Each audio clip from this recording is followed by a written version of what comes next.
Hello बच्चों, let's read the question. The question says with reference to the Indian Constitution answer the following questions. देखिए question में कहा गया है कि इंडियन कॉन्स्टिट्यूशन को रेफरेंस में लेते हुए हमें इन क्वेश्चंस के आंसर देने हैं. आइए देखते हैं कौन सा क्वेश्चन है. पहला क्वेश्चन कहता है कि व्हेन वाज इट पास, कि इंडियन कॉन्स्टिट्यूशन कौन सी ईयर में पास हुआ. सेकंड कहता है when was it enforced. Second हमारे पास कहता है कि कब इसको इम्प्लीमेंट किया गया, कब इसको लागू किया गया. थर्ड कहता है why was this date chosen. जो डेट डिसाइड की गई थी इन्फोर्स करने की, वो क्यों चूज की गई उसके बारे में पूछा गया है. Let's read about the answer. सबसे पहले तो पहले क्वेश्चन का आंसर पढ़ लेते हैं कि when was it passed. So Indian constitution was passed on 26 November 1949 by the constituent assembly. देखिए कॉन्स्टिट्यूंट असेंबली जिसने अपना वर्क 1946 में करना स्टार्ट किया था, उनके एफर्ट्स के बाद जो है 26 नवंबर 1949 को इंडियन कॉन्स्टिट्यूशन जो है वो पास हो चुका था. इंडियन कॉन्स्टिट्यूशन जो है वो अपने लिखित रूप में हमारे सामने आ चुका था.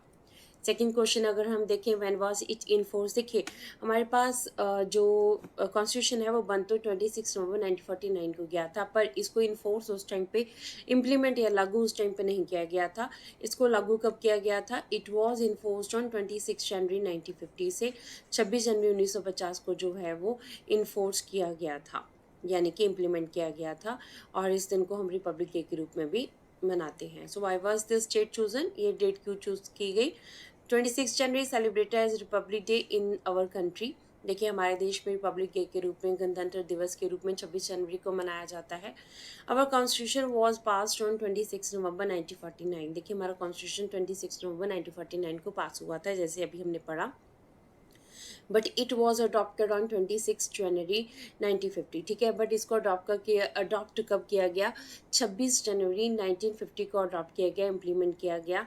इन the past 26 January 1930 date was selected for the Purna Swaraj. देखिए अगर हम इसका इतिहास पढ़े तो इतिहास इसका जो है वो क्या है कि 26 जनवरी का दिन ही क्यों डिसाइड किया गया. देखिए 26 जनवरी जो है 1930 का दिन जो है पूर्ण स्वराज के रूप में सेलेक्ट किया गया था. किसने सेलेक्ट किया था? बाय पंडित जवाहरलाल नेहरू. देखिए पंडित जवाहरलाल नेहरू ने कांग्रेस लाहौर कांग्रेस सेशन में जो है 1929 में उन्होंने पूर्ण स्वराज की डिमांड की थी कि पूरी तरह से जो है हम स्वराज लाएंगे, अपना राज लाएंगे. और 26 जनवरी 1930 को उन्होंने फुल इंडिपेंडेंस डे के रूप में मनाने के बारे में बात की थी. It was not successful, so the members decided to select the 26 January as Republic Day. देखिए क्या हुआ पास्ट में कि 26 जनवरी 1930 को जो है पूर्ण स्वराज हम लोग नहीं गेट कर पाए, फुल इंडिपेंडेंस हमें नहीं मिल सकी. और जिसकी वजह से क्या हुआ कि ये डेट जो है वो काफ़ी इम्पॉर्टेंट थी हिस्ट्री में, क्योंकि इसको पूर्ण स्वराज के रूप में ऑलरेडी डिक्लेयर किया गया था पास्ट में. बाकी हमारे पास क्या हुआ कि as India become an independent country on 15 August 1947. देखिए हमारा जो स्ट्रगल है वो कंटिन्यू रहा, अगले और 17 ईयर्स तक कंटिन्यू रहा. और 1947 में हम लोग जो है 15 अगस्त को 1947 को हम इंडिपेंडेंट कंट्री बन गए. अब 15 अगस्त 1947 को जब हमारी इंडिपेंडेंस हुई तो उसके बाद जब कॉन्स्टिट्यूशन बनाया गया तो कॉन्स्टिट्यूशन मेकर्स जो थे इस चीज़ के लिए अवेयर थे कि 26 जनवरी 1930 का दिन पूर्ण स्वराज के रूप में जो है वो डिक्लेयर किया गया था, इंडिपेंडेंस फुल इंडिपेंडेंस डे के रूप में डिक्लेयर किया गया था. तो ये डेट इम्पॉर्टेंट है क्योंकि हमारा जो कॉन्स्टिट्यूशन है वो 26 नवंबर जो है 26 नवंबर 1949 को बन के रेडी हो चुका था.